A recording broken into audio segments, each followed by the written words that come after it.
نحمده ونصلي على رسوله الكريم أما بعد فأعوذ بالله من الشيطان الرجيم بسم الله الرحمن الرحيم.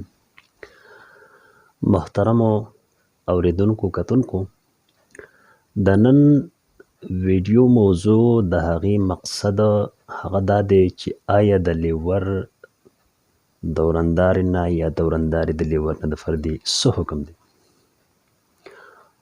عام طور باندې زموږ په معاشره کې د دې شیز انتهایی فقدان دی او ډېر زیات کمې محسوسیږي او د هغې چې کم غلط نتایج او کم بوره نتایج هغه مخکې را روان دي. داسې سلسله شروع ده.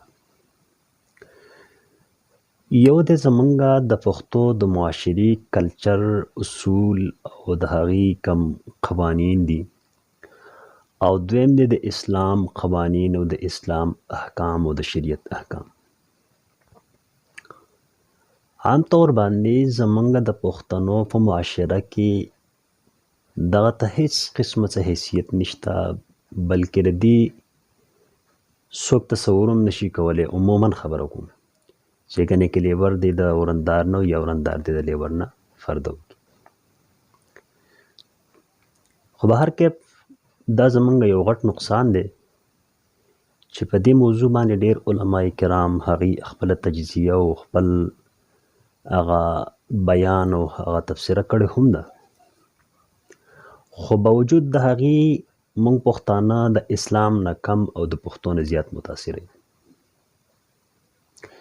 اسلام او شریعت د دې دپاره ډېر ښکلي اصول او ډېر په صحیح طریقې سره یو قانون او ضابطه ایښودې ده چې هغه د حکم د حیا او د فردې دی، خو چونکې په هغې باندې موږ او تاسو عمل ډېر کم کوو. یو ځلې صحابه کرامو رضی الله تعالی عنهم اجمعین د رسول الله مبارک نه د لیور متعلق پوښتنه وکړه.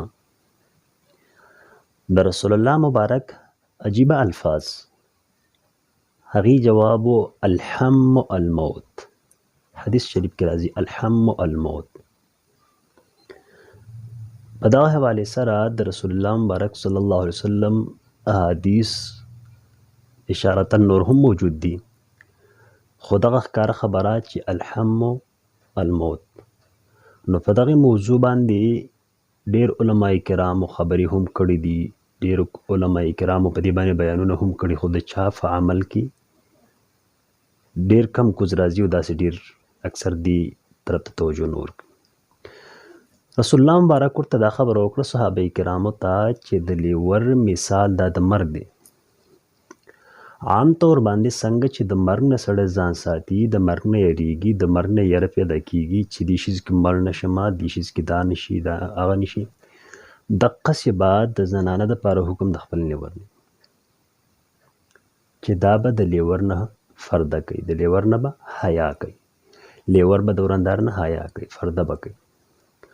خو زموږ معاشره کې نن سبا که فرده یو جانب وکړي نو بل جانب په دې نه تیارېږي، که بل یې وکړي بل پرې نه تیارېږي، او عام طور باندې په معاشره کې هغه د استهزا او د خندا یو ذریعه وګرځي، آیا فلانی د فلاني د فرده کوي. خو یاد ساتئ یو خبره تاسو ته کوم چې د معاشرې د خندا، د معاشرې د خبرو، د معاشرې د ویلو د دې نه به کله هم نه متاثره کېږي.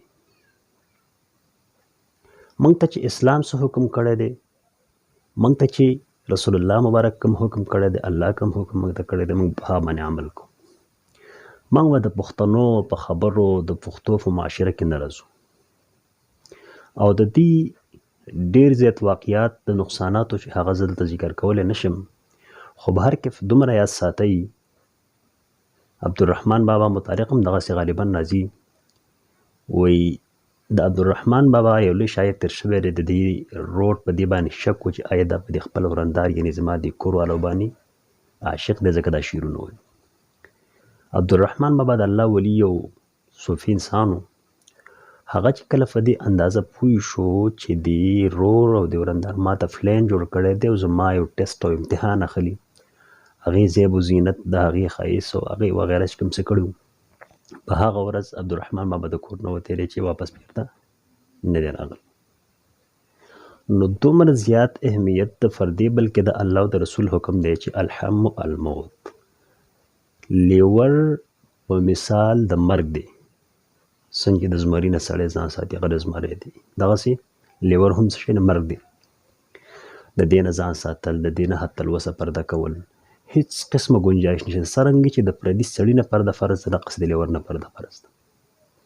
د اسلام کلیر کټ حکم دی، په دې کې هیڅ قسمه داسې یو احتمال څوک نشي کولی چې آیا دا جایز نه.